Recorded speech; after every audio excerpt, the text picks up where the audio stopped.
Assalamualaikum warahmatullahi wabarakatuh.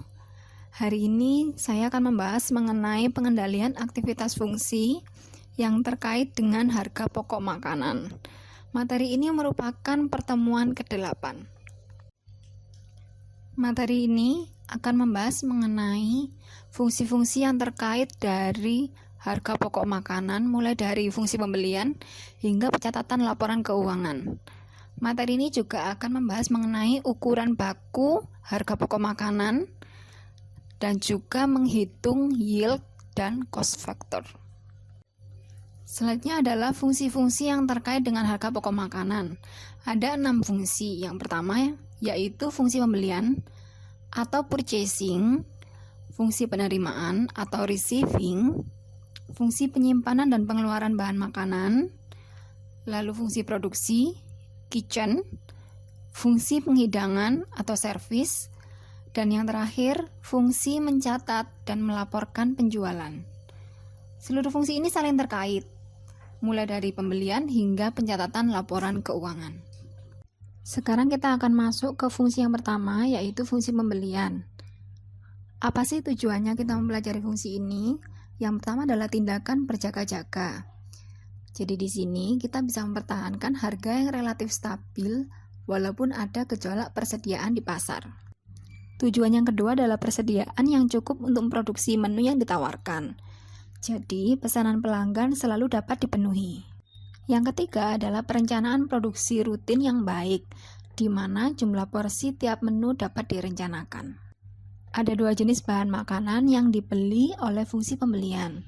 Yang pertama adalah perishables, yaitu bahan makanan segar yang mudah rusak. Contohnya sayur, buah-buahan, ikan segar, ayam segar, dan lain-lain. Sedangkan bahan yang kedua adalah groceries, yaitu bahan makanan yang lebih tahan lama disimpan. Contohnya kopi, gula, tepung terigu, dan lain-lain. Jadi, tujuan dari pengendalian aktivitas fungsi pembelian agar hotel ataupun restoran mendapatkan bahan makanan yang dibutuhkan dengan harga yang bersaing atau kompetitif dalam jumlah yang memadai, pada waktu yang tepat, dan dengan kualitas yang sesuai ketentuan. Fungsi yang kedua yaitu pengendalian persediaan. Tujuannya untuk memiliki jumlah persediaan bahan makanan dengan biaya penyimpanan yang terkendali. Dan yang kedua, untuk menjaga mutu bahan makanan tetap baik selama disimpan di gudang. Fungsi yang ketiga yaitu pengendalian fungsi penerimaan. Tujuan dari fungsi ini yang pertama, untuk memastikan bahwa jumlah yang diterima oleh fungsi ini sesuai dengan yang dipesan. Yang kedua, mendapat harga sesuai yang ditawarkan. Jadi biasanya di hotel ataupun restoran memiliki rekanan atau supplier yang sudah terstandarisasi baik kualitas maupun harganya dan memastikan bahwa mutu sesuai dengan yang disepakati. Fungsi yang keempat yaitu pengeluaran bahan makanan. Ada beberapa aktivitas yang terkait dengan fungsi ini. Yang pertama, adanya wewenang untuk mengeluarkan bahan makanan oleh pejabat tertentu. Wewenang ini dikoordinasikan dengan bagian gudang, di mana ada dokumen yang dibubuhi tanda tangan pejabat yang berwenang. Dokumen ini disebut dengan formulir permintaan barang di gudang. Dokumen ini juga disertai tembusan ke fungsi Food Cost Controller. Rotasi pengeluaran barang di gudang menggunakan metode first in, first out, di mana bahan makanan yang masuk duluan akan dikeluarkan terlebih dahulu. Tujuan dari metode FIFO ini untuk mencegah kerusakan dan menjaga mutu bahan makanan. Fungsi yang kelima yaitu pengendalian produksi. Ada 2 tahap sebelum masuk ke bagian produksi, yaitu tahap pra-penyiapan dan tahap penyiapan. Tahap pra-penyiapan meliputi trimming, filleting, dan peeling. Di sini akan menekankan pada pencapaian standar yield. Nah, ini akan kita jelaskan di slide berikutnya. Dan yang tahap kedua yaitu penyiapan, ditekankan pada Proses produksi yang sesuai dengan resep baku. Apa sih resep baku itu? Resep baku adalah resep untuk membuat makanan maupun minuman yang akan menjelaskan secara rinci mengenai bahan baku apa saja yang digunakan, takarannya, harga pokoknya, metode memasaknya, hingga kualitas yang diharapkan. Tahap penyiapan juga akan memastikan bahwa semua alat produksi yang digunakan itu terstandarisasi atau digunakan sebagaimana mestinya. Fungsi yang keenam, fungsi pengendalian penjualan. Bertujuan untuk mengumpulkan informasi atas jenis makanan yang terjual, berapa jumlah yang terjual, berapa kas yang diterima, berapa penjualan kredit yang terjadi, dan berapa jumlah tamu atau pelanggan. Sekarang kita akan membahas mengenai ukuran baku. Ukuran baku digunakan sebagai panduan mencapai sasaran harga pokok makanan. Harga pokok makanan berisi standar-standar dari ukuran baku, takaran baku, spesifikasi bahan baku makanan, dan standar yield. Apa sih fungsi adanya resep baku bagi resto maupun hotel? Fungsinya, yang pertama membantu menentukan konsistensi cita rasa, takaran, penampilan, dan cara penyajian makanan. Nanti akan tertulis di kartu resep. Kartu resep ini berisi bahan makanan apa saja yang sesuai dengan spesifikasi, lalu metode masaknya seperti apa. Setelah itu cara menghidangkannya seperti apa, itu juga terstandar, dan suhu ketika produk dihidangkan. Yang terakhir, garnish, sehingga tampilan produk semakin menarik. Resep baku juga digunakan untuk alat bantu pelatihan bagi karyawan, untuk melatih karyawan baru dan belum berpengalaman, juga karyawan yang sudah berpengalaman. Maksudnya di sini dia berpengalaman tapi bekerja di hotel ataupun resto lain. Dan tujuan yang terakhir, sebagai alat mengendalikan bahan baku makanan sehingga tercapai target penjualan. Di sini ada contoh resep baku dari pembuatan nasi goreng nanas. Dengan jumlah porsi untuk pembuatan 10 porsi, di mana takaran baku per porsinya atau takaran standarnya itu 200 gram per porsi. Bisa dilihat ada bahan baku apa saja yang digunakan, jumlahnya berapa, harga per unitnya, dan akhirnya dapat dihitung harga pokok makanannya. Dapat dihitung yaitu jumlah harga pokoknya sebesar 44.500. Karena ini dipakai untuk membuat 10 porsi, maka harga pokok per porsinya 4.450. Nanti per porsinya akan dijual seharga 20.000. Sehingga dapat dihitung bahwa harga pokoknya itu 22,25%. Hitungan harga pokok ini dapat dihitung dari berapa harga pokok per porsinya, yaitu Rp4.450 dibagi dengan harga jualnya, kalikan dengan 100%, sehingga ketemu 22,25%. Jadi sisanya itu sebanyak 77,75% merupakan keuntungannya. Resep baku juga memuat bagaimana metode memasak, mulai dari bahan bakunya itu tahapannya seperti apa, hingga nanti produk jadinya seperti apa, disertai dengan foto berwarna. Foto ini digunakan untuk menunjukkan bagaimana cara penyajian makanan tersebut, dan resep baku ini untuk memastikan bahwa terdapat konsistensi cita rasa, penampilan, dan takaran per porsi yang sesuai dengan target yang ditentukan. Selanjutnya adalah takaran baku per porsi atau standar portion size, yaitu takaran yang harus dipenuhi setiap kali satu jenis makanan diproduksi. Takaran baku per porsi untuk makanan maupun minuman berbeda dan tergantung dari resep bakunya dan jenis restonya. Misalkan di coffee shop untuk satu porsi paper stick itu seberat 125 gram. Berbeda dengan takaran di main dining room, yaitu satu porsi paper stick seberat 150 gram. Perbedaan ini tergantung dari resep baku yang digunakan oleh masing-masing resto.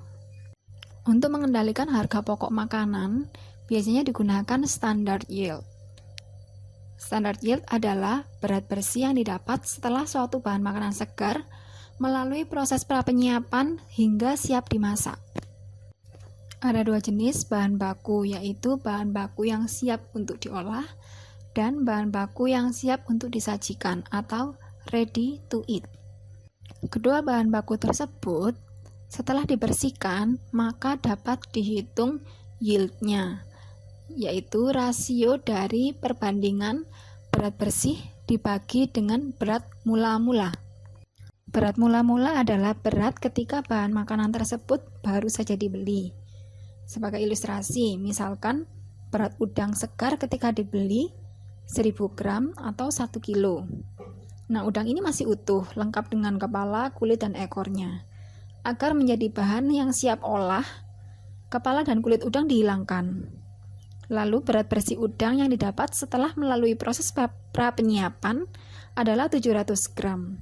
Jadi, yield untuk udang segar tersebut adalah 70% atau 700 gram. Didapatkan dari 700 gram, yaitu berat setelah prapenyiapan, dibagi dengan berat mula-mula pada saat dibeli, yaitu 1000 gram.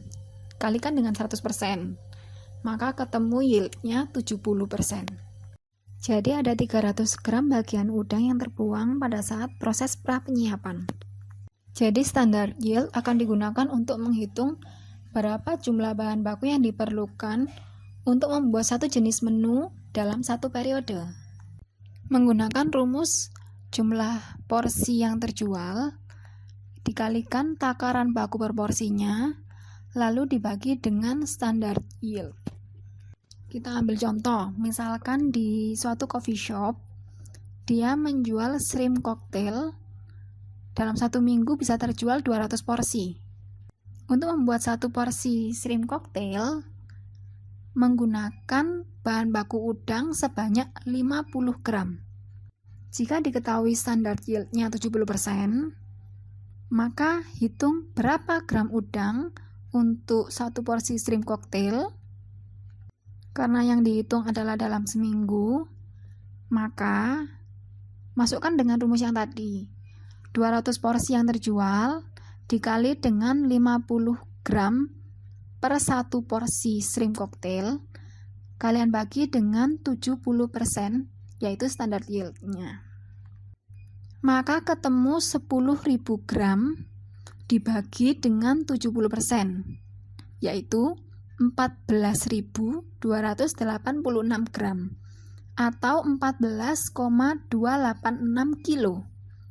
Jadi, untuk membuat 200 porsi shrimp cocktail perlu membeli 14,286 kg udang segar. Seperti yang sudah kita bahas sebelumnya, dalam proses prapenyiapan terkadang ada bahan makanan yang terbuang, sehingga berat bersih yang siap untuk dimasak berkurang. Melanjutkan dari ilustrasi sebelumnya, yaitu udang 1 kg seharga Rp10.000. Setelah dibersihkan, berat bersih udang tersebut menjadi 700 gram, sehingga kita bisa tahu yieldnya 70%. Tetapi Rp10.000 di sini berarti untuk 700 gram udang. Bagaimana cara kita untuk menghitung 1 kg udang atau berapa harganya? Maka 1 kilo dibagi dengan 700 gram kalikan dengan 10.000, maka ketemu Rp14.286 untuk 1 kilo udang. Sedangkan yang Rp10.000 tadi hanya untuk 700 gram udang. Dari sini ada rasio yang dinamakan dengan cost factor, yaitu menghitung perbandingan antara harga pokok bahan makanan setelah diproses dibandingkan dengan harga pokok sebelum diproses. Proses untuk mendapatkan beras bersih suatu jenis bahan makanan segar biasanya disebut dengan Bacher test. Ada dua rumus yang digunakan untuk menghitung cost factor atau CF. Yang pertama adalah CF per kilo dan CF per porsi. CF per kilo dihitung dengan cara harga pokok setelah diproses dibagi dengan harga pokok sebelum diproses. Sedangkan CF per porsi yaitu harga pokok per porsinya dibagi dengan harga pokok sebelum diproses per kilogram. Melanjutkan lagi dari ilustrasi sebelumnya mengenai udang segar tadi, jika kita ingin menghitung berapa cost factor untuk udang segar per kilonya, maka Rp14.286 dibagi dengan Rp10.000. Ini merupakan harga pokok setelah diproses dibagi dengan harga pokok sebelum diproses. Ketemulah 1,43. Misalkan untuk membuat satu jenis atau satu porsi makanan udang asam manis membutuhkan 200 gram udang. Maka berapakah harga pokok per porsi untuk udang yang siap dimasak untuk 200 gram itu? Dengan cara 200 gram dibagi 1 kilo kali Rp14.286. Ketemulah harga pokok untuk 200 gram udang sebesar Rp2.857. Lalu kita bisa mengetahui berapa CF per porsi untuk 200 gram udang. Dihitung dengan cara Rp2.857 dibagi dengan 10.000, maka ketemu 0,29. Di sini bisa kita ketahui bahwa cost factor dipakai untuk membantu menyesuaikan harga pokok suatu jenis makanan bila terjadi perubahan harga. Jadi kalau misalkan ada gejolak harga di pasaran, kalau kita udah tahu CF-nya, akan mudah untuk menentukan harga pokok per porsinya. Misalkan ada contoh CF untuk makanan segar berupa udang, kakap, sirloin roast, dan ayam. Di mana udang, kakap, dan ayam ini ready to cook, sedangkan sirloin roast ready to eat. Udang dengan harga per kilonya Rp10.000 dan yieldnya 0,7 atau 70%. Sedangkan kakap harga per kilonya Rp15.000, yieldnya 0,5 atau 50%. Kenapa kok seperti ini? Kita ambil ilustrasi jika kakap utuh tersebut diproses menjadi fillet, maka bagian yang terbuang bisa sampai 50%. Yield kakap yang 50% ini karena kakap utuh diproses menjadi fillet, sehingga bagian yang terbuang sampai 50%. Lalu ada sirloin roast, seharga per kilonya Rp20.000 dengan yieldnya 0,4 atau 40%. Sirloin roast mengalami dua kali proses. Pertama, proses pembersihan atau trimming dari lemak, dan proses yang kedua adalah pemanggangan atau roast. Setelah mengalami dua kali proses dan siap untuk dihidangkan, yieldnya atau tingkat efisiensi sirloin roast sebesar 40%, yang 60%-nya terbuang atau bisa saja menyusut dari proses pemanggangan. Yang terakhir adalah bahan baku ayam dengan harga per kilo Rp12.000, yieldnya 0,8 atau 80%. Kalau saya tanya berapa CF per kilo, CF per 200 gram, dan CF per 150 gram, maka sebelumnya hitung dulu harga pokok per kilonya, harga pokok per 200 gramnya, dan harga pokok per 150 gram, atau di tabel yang bawah. Untuk menghitung CF per kilo dari udang, sebelumnya hitung dulu harga pokok per kilonya. Harga 1 kilo udang adalah 10.000, tapi ini untuk 700 gram. Sedangkan untuk 1 kilo, maka rumusnya adalah 1 kilo dibagi dengan 70% kalikan Rp10.000. Ketemu untuk berat 1 kg udang adalah Rp14.286. Akhirnya ketemu untuk 1 kilo udang adalah Rp14.286. Setelah itu kita bisa menghitung CF per kilonya dengan cara Rp14.286 dibagi dengan Rp10.000. Ketemu 1,428. Lalu berapa CF per 200 gram udang?